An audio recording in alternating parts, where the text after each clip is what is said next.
Everyday routine, pasok na uli. Pero may lamig na rito sa Uzbekistan. Kaya medyo makapal na aming suot. Palis na kami sa camp. Punta na kami sa bus at papasok na uli. Dito sa Uzbekistan. Pasok ng pasok kahit wala pa sahod. Anong gagawin? Wala pa. Sana itong week na to meron na.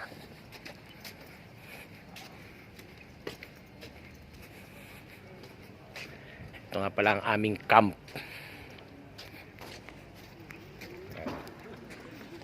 Aming campo dito sa Uzbekistan.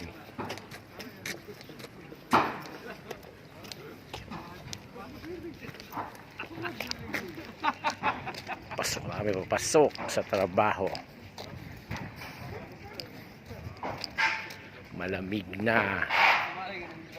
Malapit na namang mag-snow. Malamig na ang panahon.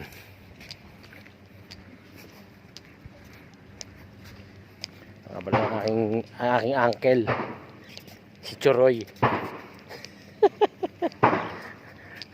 Gilaw na. Naka-cover pa ulo. Protektahan na. Oo. Kailangan para hindi ubuhin o sipunin. Ubusipon lang ng mga kalaban namin dito kasi sa klima. Malamig, biglang lamig. Tapos sa tanghali medyo mainit. Paghapon malamig na naman. Ngayong gabi hanggang umaga na yun. Maaga taglamig ngayon dito. Dati nung dumating kami rito last year no October, medyo mainit pa. Mainit-init pa ang panahon. Pero ngayon, September pa lang. Pasok pa lang October. First day of October ngayon, malamig eh.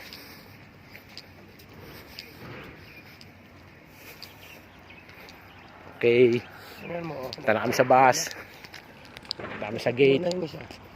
At pasakay na kami sa bus.